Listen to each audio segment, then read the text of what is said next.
Hello, ladies and gentlemen, and thank you for standing by for GreenTree's third quarter 2020 earnings conference call. At this time, all participants are in a listen-only mode. After management's prepared remarks, there will be a question and answer session. As a reminder, today's conference is being recorded. I would like now to turn the meeting over to your host for today's call, to Mr. Rene Vanguestaine of Christensen, GreenTree's investor relations firm. Please proceed, Rene. Thank you, Matt. Hello, everyone, and thank you for joining us. GreenTree's earnings release was distributed earlier today and is available on our IR website at ir.998.com, as well as on PR Newswire services. We also posted a PowerPoint presentation that accompanies our comments on the same IR website. On the call from GreenTree are Mr. Alex Xu, Chairman and Chief Executive Officer, Ms. Selina Yang, Chief Financial Officer, Ms. Megan Huang, Vice President of Sales and Marketing, and Mr. Nicky Zhang, IR Manager.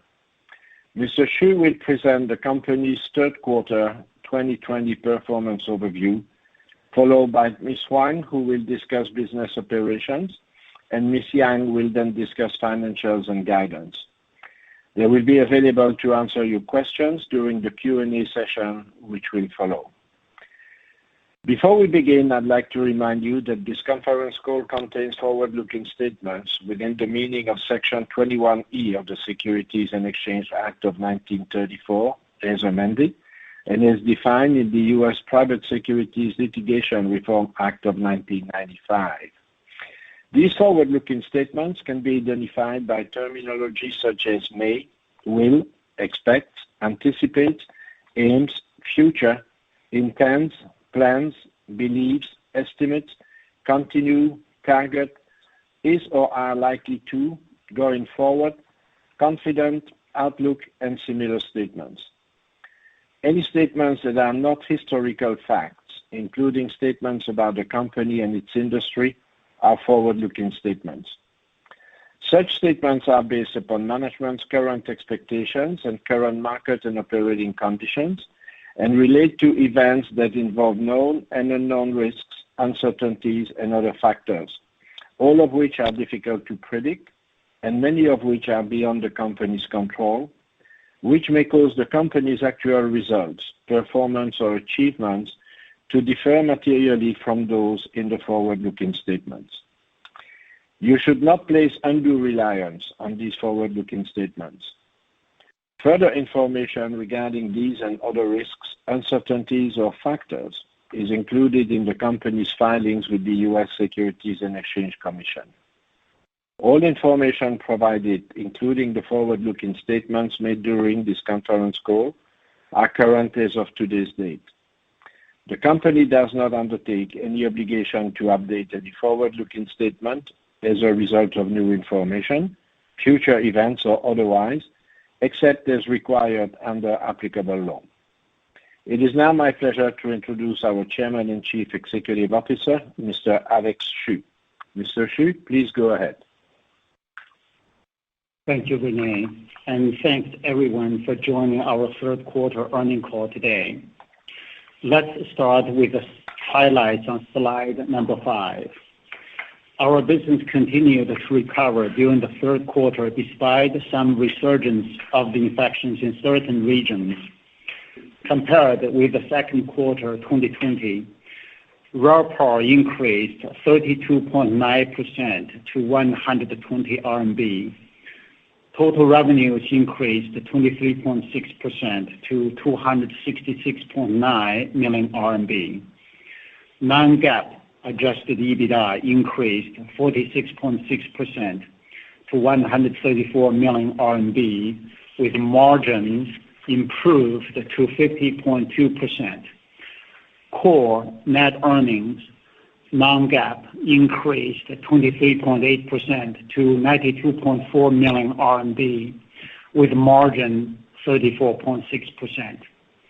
We expanded our mid to upscale and the luxury brand further. Of all new openings this quarter, 28.4% were mid to upscale and luxury hotels, That's a historical high for quarterly new hotel openings. This year has been like no other in the history of the GreenTree.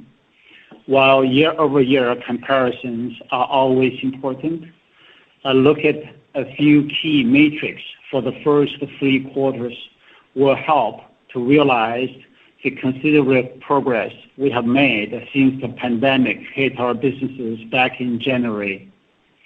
Let's take a look at slide number 6. Total revenues, income from operations, adjusted EBITDA, a non-GAAP, and the core net earnings, non-GAAP, all increased consistently for 3 consecutive quarters since the lows in Q1 with improving margins. Let's look at slide 7. Our blended ADR decreased 12.9% year-over-year to 151 RMB. Occupancy dropped to 79.1%. And RevPAR decreased 19.8% to 120 RMB. If we exclude hotels being used for quarantine, RevPAR for same hotels decreased 16.3% to 125 RMB. Nevertheless, we continued to expand our market presence across China. We opened 162 new hotels during the third quarter for a total of 4,195 hotels in operation. We ended the quarter with 1,110 hotels in our pipeline, up 70.2% year-over-year. Total revenues for the quarter were 266.9 million RMB, a 8.6% decrease compared to the third quarter of 2019. Gross profit decreased 22.5% to 158.8 million RMB. Net income decreased 16.2% to 85.6 million RMB. A non-GAAP adjusted EBITDA decreased 24.3% to 134 million RMB. Net income per ADS, that's basic and diluted, decreased 20% to 0.81 RMB, and core net income per ADS decreased 32.1% to 0.90 RMB. Let's now turn on slide number 9 for an update on the impact of the COVID-19. China has been balancing pandemic controls and economic recovery with the targeted measures introduced to help the company safely restart the business and the people get back to their normal daily lives. As a result, we have seen a sustained recovery in domestic tourism and business, leading to improved occupancy rate, ADR, and RevPAR during the third quarter. Thanks to the tireless work and dedication of our staff and franchisees, and the strong support of our loyal members. In third quarter, GreenTree again outperformed the hospitality industry in China, and our operating performance continued to recover. Further, thanks to government policies designed to encourage domestic consumption, China showed strong signs of economic rebound in fourth quarter. For an example, the October Golden Week saw over 637 million domestic tourists, or 79% of the last year's level, which generated 466.6 billion RMB in revenue, a 69.9% of last year's level, according to China's Ministry of Culture and Tourism. These figures point to a considerable improvement compared to June's 3-day Dragon Boat Festival, which brought only 48.8 million tourists, or roughly half of last year's level. Let's turn to slide number 10. Riding on the recovery, we continued to optimize our brands, products, and technology to capture domestic travel demand. We focused on better serving our guests and supporting our franchisees.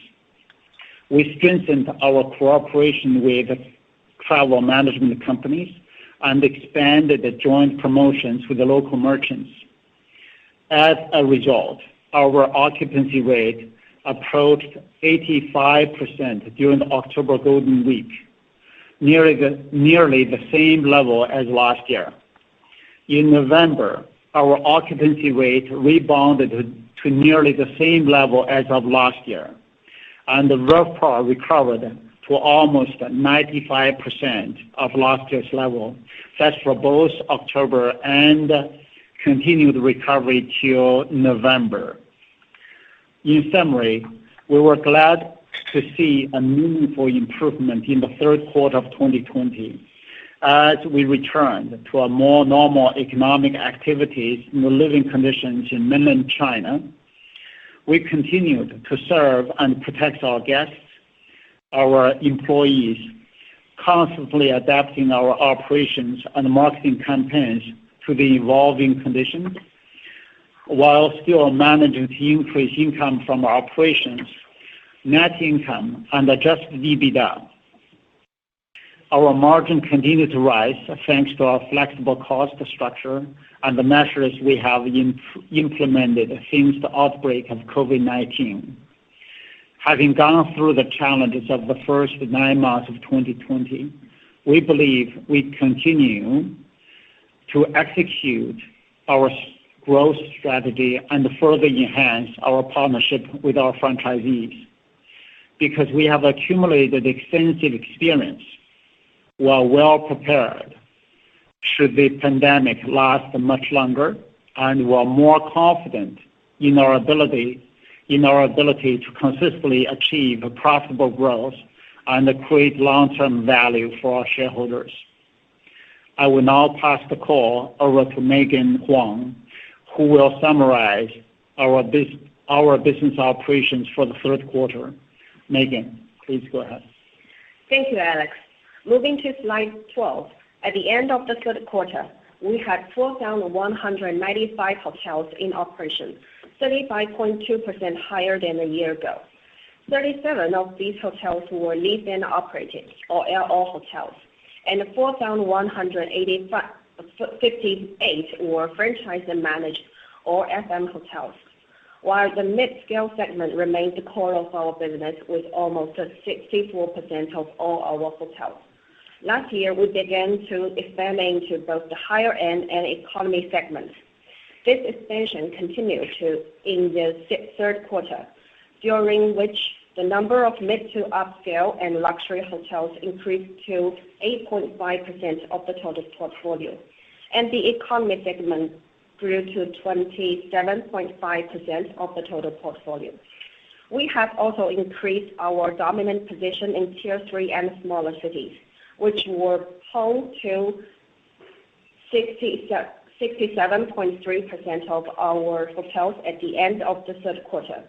These strategic moves enhance our ability to cross-market our different brands and locations.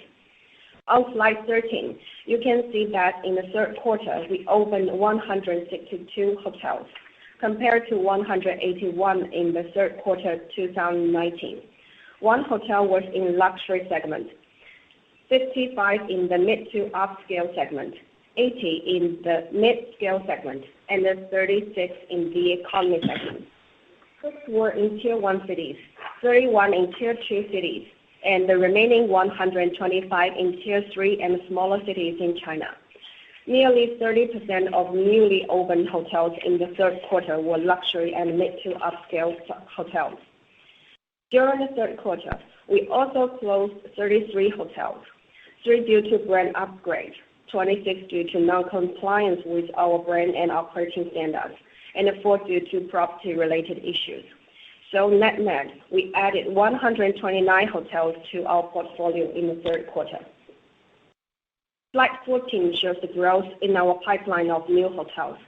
Despite COVID-19, our pipeline increased from 652 on September 30, 2019 to 1,110 on September 30, 2020.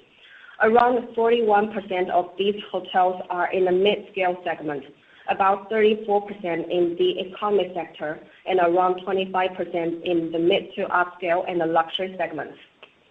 Slide 16 shows the quarterly operation performance trend. As you can see, compared to the second quarter, RevPAR for our LO hotels increased to 121 RMB. RevPAR for our FM hotels increased to 120 RMB. ADR for our LO hotels decreased to 171 RMB. ADR for our FM hotels increased to 151 RMB. Occupancy for our LO hotels increased to 70.6%, and occupancy for our FM hotels increased to 79.3%. As Chairman Xu noted, RevPAR continued to rebound from second quarter levels. In addition to COVID, our LO hotels performance was impacted by 6 LO hotels in ramp-up status. Turning now to slide 7, we now have about 52 million loyal individual members and 1.61 million corporate members, up from 49 million and 1.56 million as of June 30th. During the quarter, around 92.5% of all room nights were sold directly, primarily due to our individual and corporate members. With that, I'll pass the call over to our CFO, Selina Yang. Thank you, Megan. Please turn to slide 18. During the third quarter, total revenues decreased 8.6% year-over-year to 266.9 million RMB. Total revenue from FM hotels decreased 8.9% to 200 million RMB, while total revenue from LO hotels decreased 7.9% to 66.8 million RMB. The decrease was primarily due to the impact of COVID-19, which resulted in lower RevPAR, as well as partial reduction and extension of sublease income recognition. Nevertheless, this represents a 23.6% sequential increase over the second quarter total revenues, primarily due to RevPAR growth from 90 RMB in Q2 to 120 RMB in Q3. Turning to slide 19, third quarter hotel operating costs were 108 million RMB, up 23.8% year-over-year. The increase was mainly attributable to higher rents, higher depreciation and amortization, and consolidation of operation costs of Urban, which was acquired in November of 2019. In the third quarter, there are 3 LO hotels newly opened in operation and 5 LO hotels under construction, which accounted for the main increase of hotels' operating costs. Excluding LO hotel operating costs related to FM hotels and others increased 0.8%, primarily due to the expansion in our business and the number of FM hotels. Hotel operating costs increased 13.8% over Q2 levels, mainly due to more LO hotels coming into development. Selling and marketing expenses were 21.3 million RMB in the third quarter, a year-over-year increase of 2.3%. The increase was mainly attributable to the company's first attempt to cooperate with internet social platforms, which became prevalent because of COVID-19. Excluding the above-mentioned advertising fees, selling and marketing expenses in this quarter decreased 40.4% year-over-year and increased 3.3% quarter-over-quarter. Q3 general and administrative expenses were 44.8 million RMB, up 12.3% year-over-year. The increase was primarily attributable to higher depreciation and amortization of our property and equipment, increased investment in research and development, higher consulting fees, and consolidation of expenses from Argyle and Urban. Compared with second quarter, G&A expenses decreased by 7%.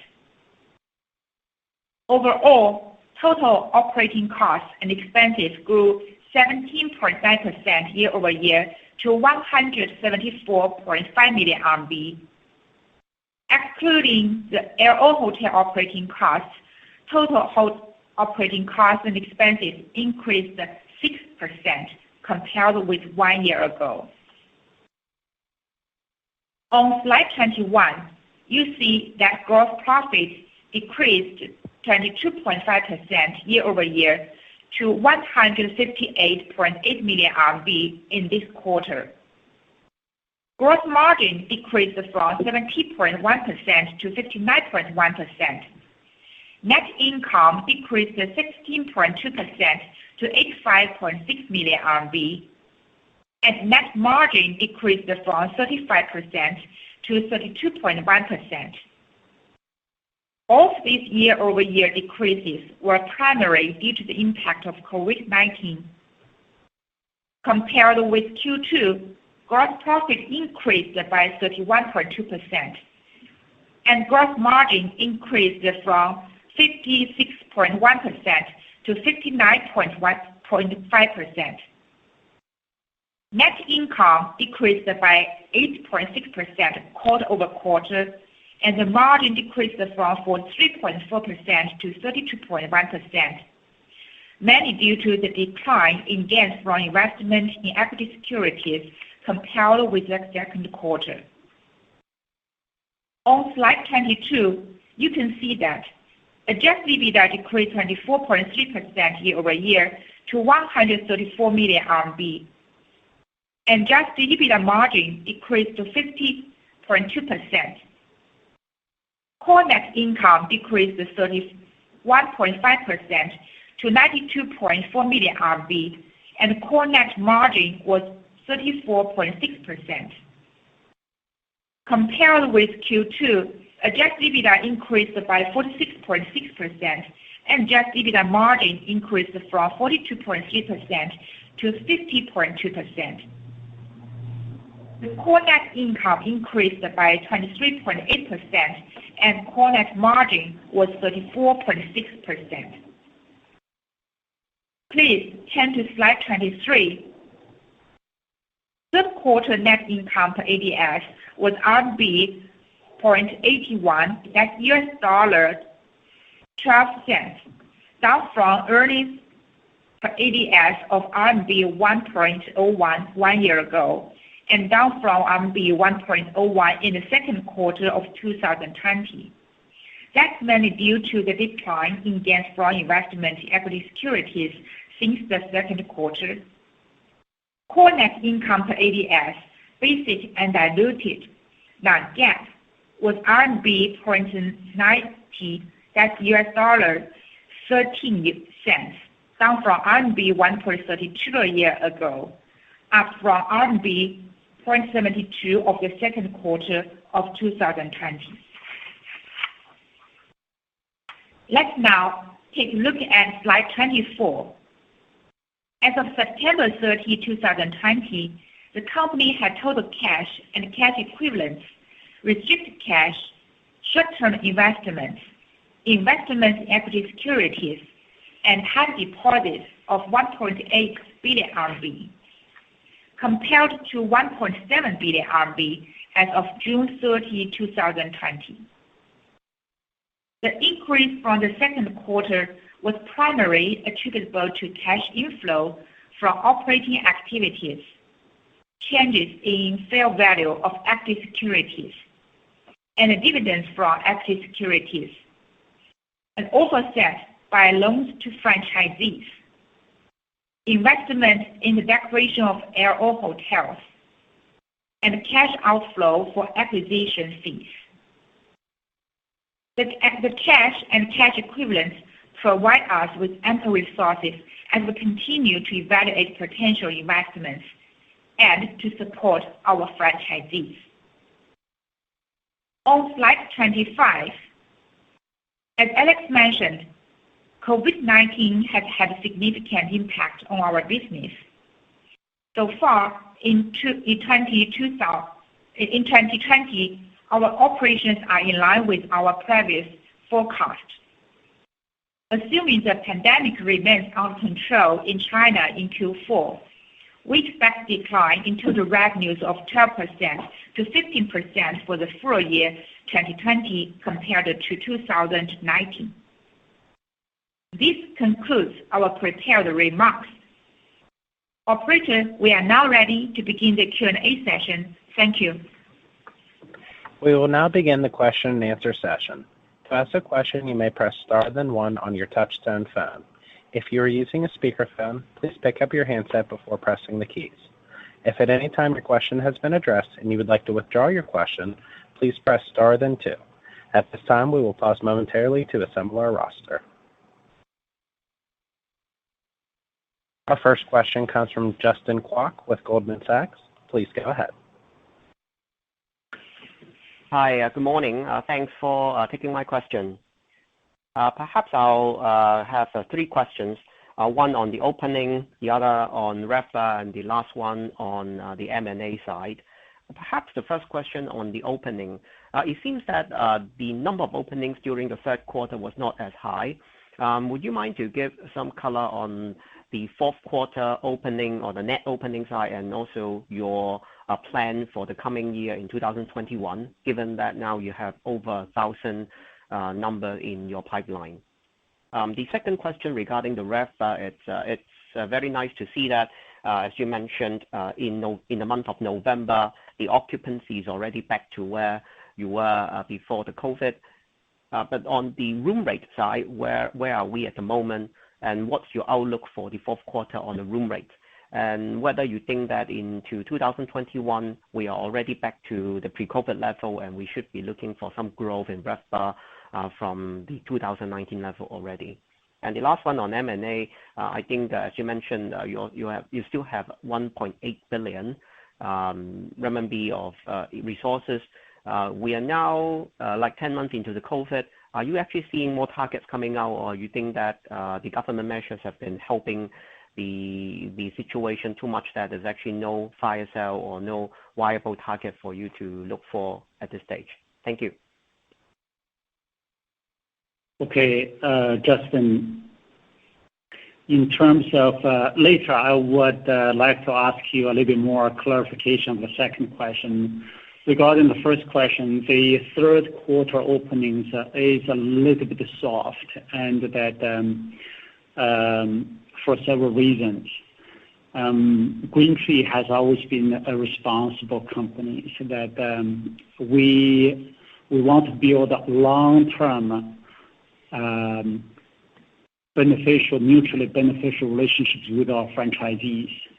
We want to build a continued, long-term goodwill with our franchisees, and that we are not going to sacrifice franchisees, profitability and increase their risk for the sake of adding hotels to our portfolio. Our portfolios consist of primarily standardized hotel products and services, and that requires a considerable amount of investment from the franchisees. And knowing second quarter, third quarter, the revenue, the RevPAR was still 20% down and close to that of the normal level. And if you push the hotel open at that time, they are not going to generate the enough yield. And so I think that if you can push the openings, I think that may create not a good relationship in the long run. So we've been very considerate in that end. We're trying to, to the extent that they don't have to open, we typically do not entice or encourage and push them open.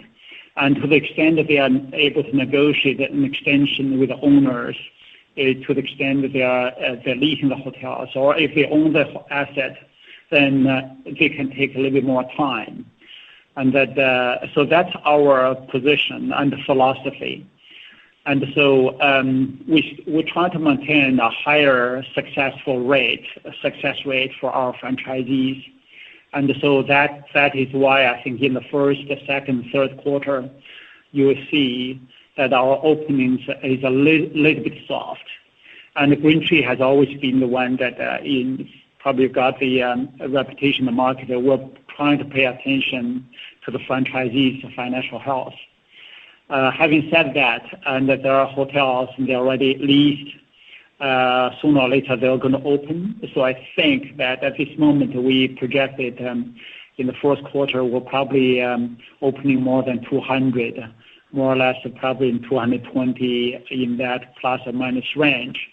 And if there is no really resurgence of the cases.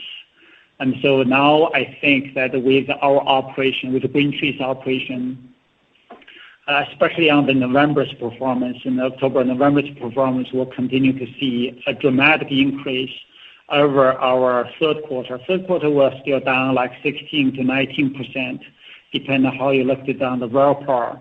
But in the first quarter, we're already only, I think, in less than 5% consistently, and they're already achieving 95% or more over the same period of last year. So we're more confident that we are able to help the franchisee to realize a good return, a normalized profitability. So that's on the hotel opening of the first quarter. Now, Justin, on the RevPAR, so can you rephrase your question so that I'm able to provide a better answer to you? Sure. First, thanks for the color on the opening. On the RevPAR side, as you mentioned that the occupancy for November is already back to the pre-COVID level on a year-over-year basis. Where are we for the room rate? Are we still double-digit down on the room rate at this stage? What are you looking at, or what are you expecting for the room rates into the later part of the year or early 2021?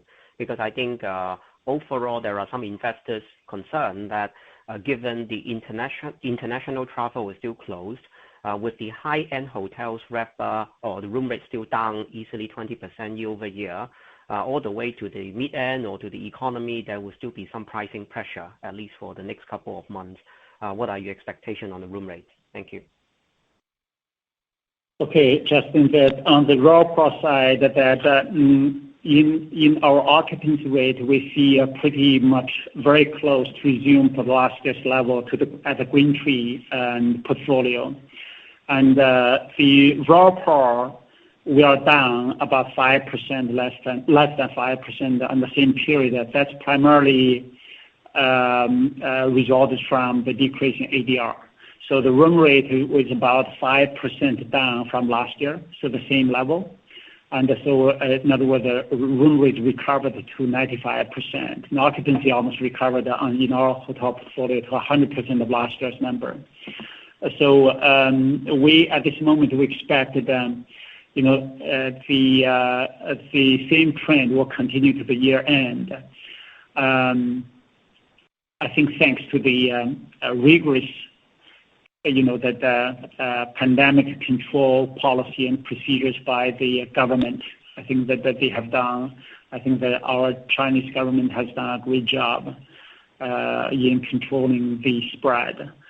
And so for the next year, it is our best hope that that China will continue to recover, and with the domestic consumption resume to the normal level. What we're lacking is the international cross-border tourism. And so I think that the room rate may, because the five-star luxury hotels may be depressed a bit, which will also depress the rest of the will spread to the rest of the hotel segment. But we are confident that the domestic consumption, and especially at our price range of value-priced hotels, will be robust. So and we're looking forward to a great year of next year for domestic China. For the surrounding, for Southeast Asia, for other countries, we have a few hotels. We do not have a lot. We think it will take a while because it takes the vaccine and for quite some time to be, penetrate a larger population and to increase the opening of the cross-border travels and tourism and the cross-border trade. So that's our at this moment internal projection. Selena, and also maybe anything else to add? Okay. And so regarding the third question you have, Justin, that we are open, and I think that we believe there are smaller to medium-sized, there are smaller local brands that are running into issues. I think people are still taking wait and see, and the hotels opened this year and the last year are continuing to experience pressure from the return of the investment. And so especially for a smaller regional brand or smaller hotel groups. So we keep our eye open for that. We have to wait and see, but we think that there will be opportunities for us to explore. And this pandemic created some uncertainties, and I think will benefit for those companies that are operating with a very disciplined approach.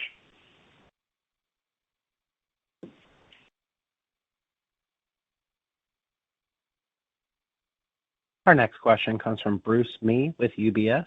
Please go ahead.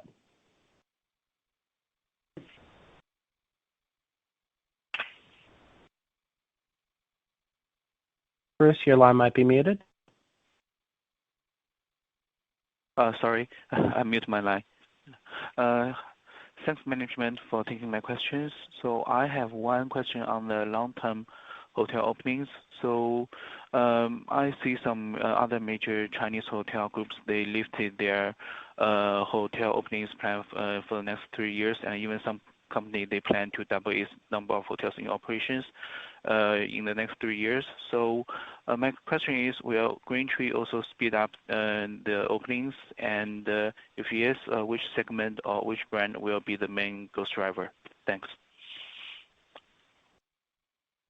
Bruce, thanks. That yes, the hotel openings is our main focus, and even in the past 2 years and in the future. As I said, we want to be a responsible company, that we want to open the hotels, only the profitable hotels for our franchisees, because we're focused on the long-term relationship with long-term growth, long-term relationship with our franchisees. And we have a 4.5 years plan. By 2024, we also plan, I believe, through the organic growth and through our M&A, we would like to also, we think, and through our natural growth and that our franchisees continue the opening of new hotels and also double our hotel portfolio and trying to approach to 10,000. But again, we want to maintain our duty, our responsibility to our franchisees, long-term profitability. As you can see, our success rate in the hotel openings, and by measuring the hotel closure, because every time you close a hotel, it's a negative impact to the relationship with the franchisees, and you also waste a lot of the expenditures and assets, and it's a bad impact to the environment as well, and it's just wasteful. So we're trying to be very responsible in that end. And through that process, I believe we can easily, if we maintain this responsible approach, and our portfolio will increase also in a very, very meaningful way. So to summarize our growth plan, so that's by in 4 years, that's where we want to be. Okay. Thank you. Our next question comes from Jisheng Wu with CLSA. Please go ahead. Alex, Selena, Megan, and Nikki for taking the question. I have 2 questions. Maybe I'll go one by one. First one is on your quarter 20 franchise hotel take rate. So I think you mentioned that your franchise revenue this quarter was declining by 20%. But I think in terms of average number of hotels, year-over-year basis, your number of rooms increased also by 20%. Such a 10% franchise revenue year-on-year decline if our take rate was stable. So I was wondering if you have done any more waiver on franchise management fee during the quarter. Thank you. I think that okay. Hello, Jisheng. This is Selena. Yeah, it's a good question. Yes, considering our franchises are facing more difficulties in the COVID-19, some of them are planning to lower their take rate or with their take rate. Till now, we have some criteria when we are receiving such a kind of applications. For those franchisees which have done a good job in the previous years and has a standard hotels decorations, we are considering to extend some of their franchise fees and ongoing fees. That's why the take rate since the second quarter and this quarter looks a little bit lower than before the COVID-19. Okay, sure, thanks. But could you maybe elaborate more on what the criteria are, and is there any differences across your brands? And do you plan to get the franchisees pay what they should over the next years, or are they just one-off waivers that will not be recurring fees going forward? Thank you. To our statistics, most of the applications coming from the brands including GreenTree Inn and some mid-to upscale hotel brands including GreenTree Eastern and GME, GYA, and VX, especially for those hotels newly opened during the COVID-19. Secondly, in their daily operation, they have some standards and the rules to follow. And for those hotels, especially for those hotels has a life more than 1 year, above 1 year, if they, according to their historic performance, if they did a good job, so that's for those kind of hotels, they're more likely to get approval for the extension of their ongoing fees. So that's basically 2 criteria for their application.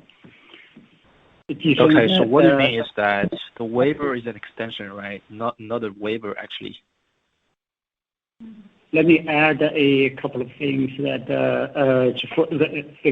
I think the revenue for that end is not dropped to 20%. The revenue for the franchise, I think that only dropped about 10%. So there's about roughly 10% of the gap.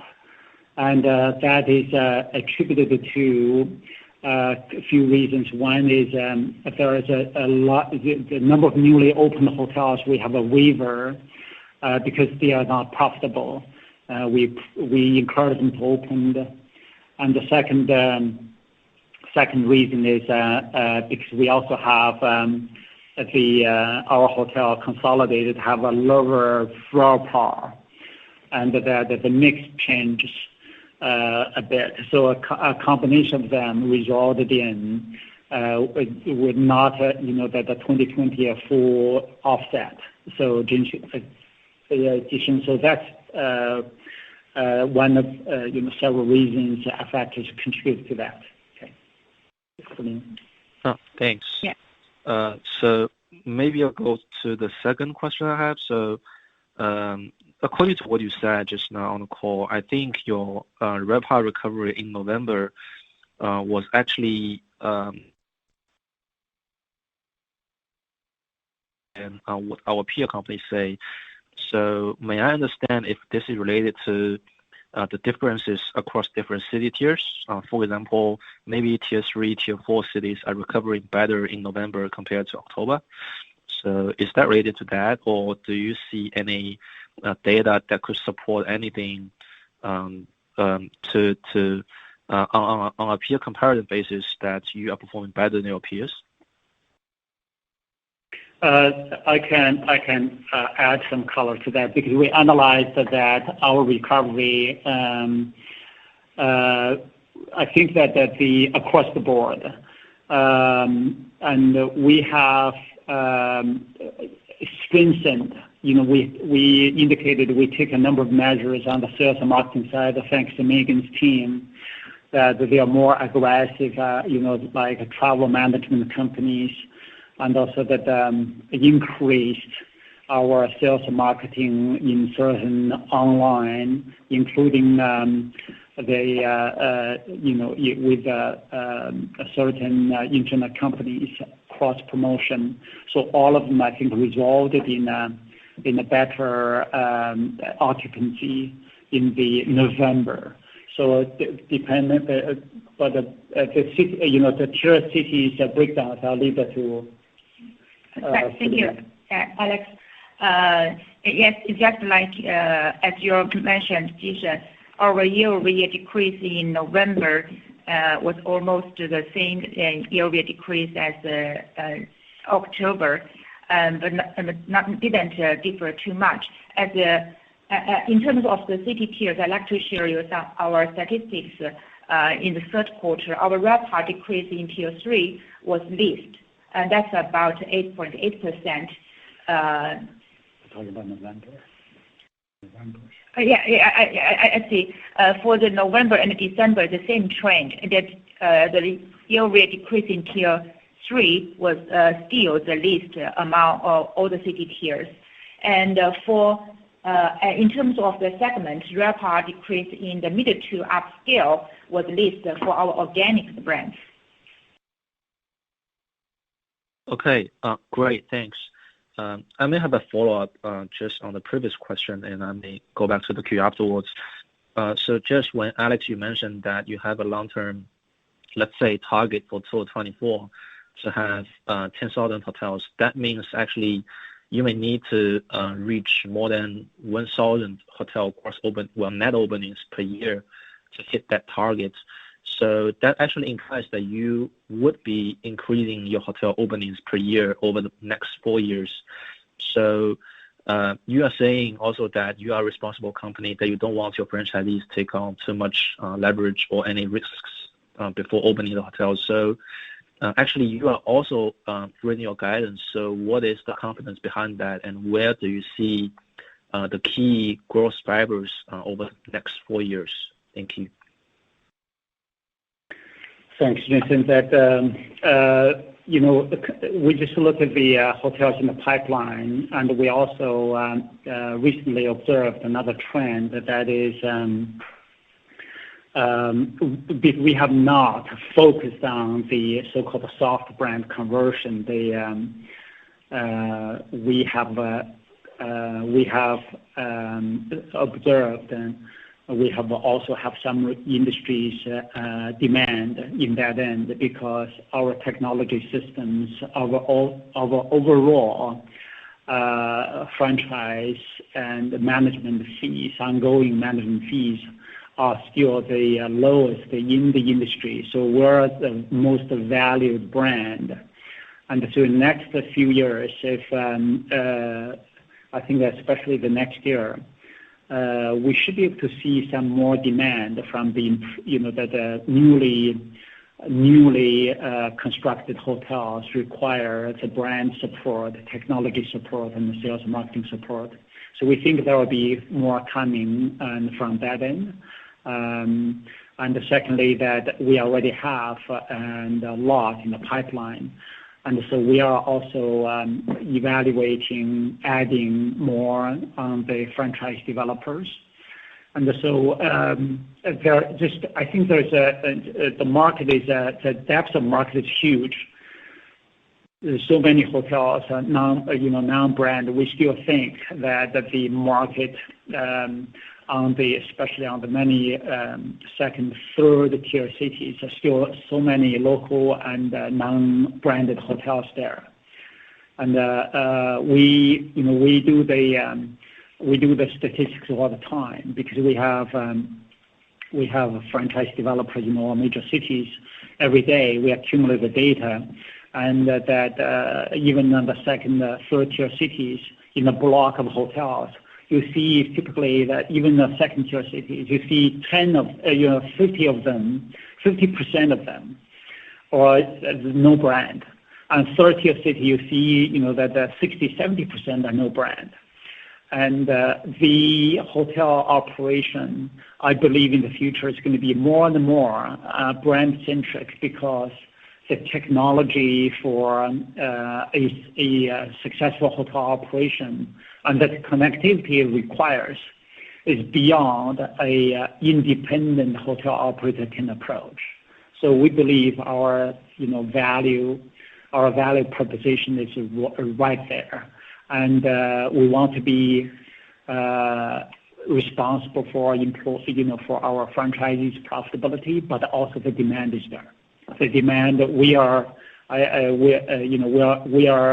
think we are in the past 2 or 3 years, we're improving all the platform technology, connectivities, and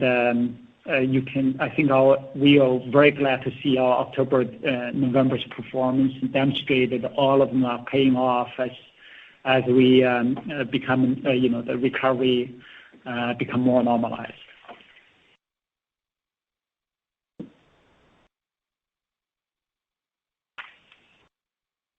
Our next question comes from Billy Ng with Bank of America. Please go ahead. Thanks. Good morning. I think, first of all, congratulations on the solid results. And I just have one follow-up question. I think some of your peers mentioned about the competition dynamic change. In particular, supply for the overall industries has come down. Have you seen any data, or have you seen anything on ground that suggests that supply coming down, competition become a little bit less, and also in terms of signing new franchisees, have you seen the requirement, the attitude difference, and whether as many suggest that they want to team up with a big franchise company or brand company like you guys? Okay, Billy. When you say supplies coming down, you mean supplies of new hotels, and for sure, we have just like that. If without COVID, we probably had a lot more supplies and more opening of hotels, and the franchisees, hotel owners are more cautious right now. And so I think the rent, the rent of the hotels is also coming down a little bit. So that will create a little bit more pressure, probably on the hotels they leased last year or the year before. And so the supplies of the hotels is definitely, I think, that is less, and that comparing without the COVID. But that also means the supplies for new hotels are standardized of products that it's also become less. So I think the investors may feel less comfortable to spending more to build new hotels. So we have a different dynamics in terms of brand competition between the branded company. So the demand for support in terms of certain fee waivers, for instance, the initial application fees, and also the first year, the opening during the ramp-up period, the fees, and they also have an impact in that end. So, but overall, we believe the dynamics changed to favor to more established company with more resources. And we also have observed a lot of smaller company, local brand that either running into major loss or closed down. So that the market conditions favors to the larger and more established platform for the near future. I believe if the situation, I think the next year will probably continue to be in the not fully recovered mode, and so the opportunity will be there for us to take more opportunities. I see. And just one follow-up question is like actually when I ask supply, I also mean including the existing hotel inventory across the different companies and across the nation. Do you see overall number of hotels coming down too? Not obviously not GreenTree, but in particular, but overall maybe non-branded or other smaller branded hotels. I believe that's a great question. That's a great observation, by the way. Yes, indeed.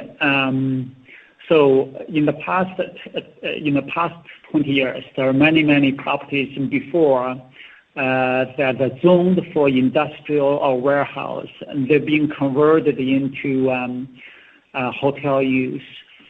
But the regulation of the zonings becomes tightened quite a bit. In a lot of cities, after your initial permit expires, they no longer extend. The city no longer extends those permits. So those hotels property that zoned differently, especially the industrial and the warehouses and the offices, they may have to be closed permanently and go back to the normal use. So we see that kind of shrinkage in that end.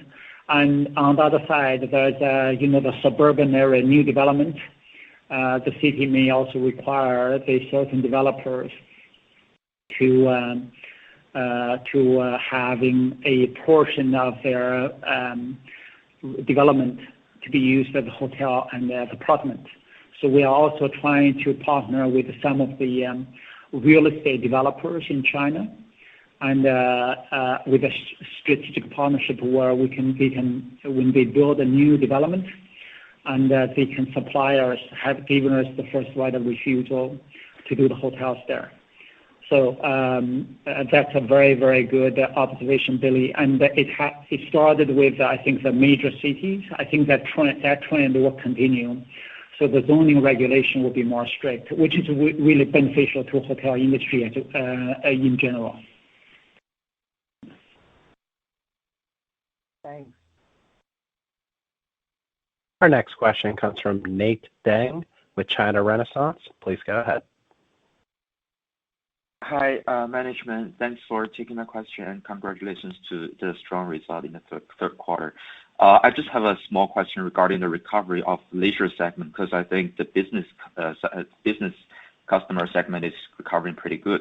So what is the current breakdown between leisure segment and business segment in terms of room distribution, and how does it compare with the normal years like 2019?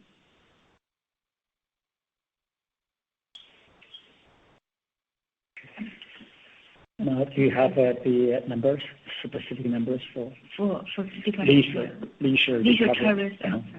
Okay. So we didn't, because our leisure travelers are not, didn't consist of a major component in our portfolio. But we did observe, in cities where we have like Huangshan, the previous the previous 2 quarters, quarter 1, quarter 2, the performance was, was suffered quite a bit. And the third quarter recovered sharply, but still subdued, and the impact is a lot more. I think is worse, still continue to be worse than the major cities and the third, fourth tier cities in the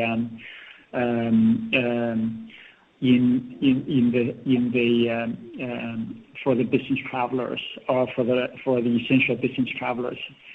And so that's I didn't have that number right now in front of us. Thanks, Alex. So actually, you mentioned occupancy rate has already caught up with last year's level. So may I assume this is because of more business travelers in the recent months, and looking into the future, if the leisure segment is also recovering, so we are expecting actually a better occupancy rate versus 2019. Can I think this way? We do not know how that's the leisure side, because I think that the travel from our market readings, the leisure side is always a little bit lagging behind, and that our I believe unless the case is totally under control worldwide, we still think that the leisure travels will continue to be impacted. Thank you, Alex. Thanks for management. Thank you. This concludes our question and answer session. I would like to turn the conference back over to Ms. Selina Yang for any closing remarks. In closing, on behalf of the entire GreenTree management team, we thank you for your interest and participation in today's call. If you require any further information or have plans to visit us, please contact us. Thank you all. Thank you. The conference is now concluded. Thank you for attending today's presentation. You may now disconnect.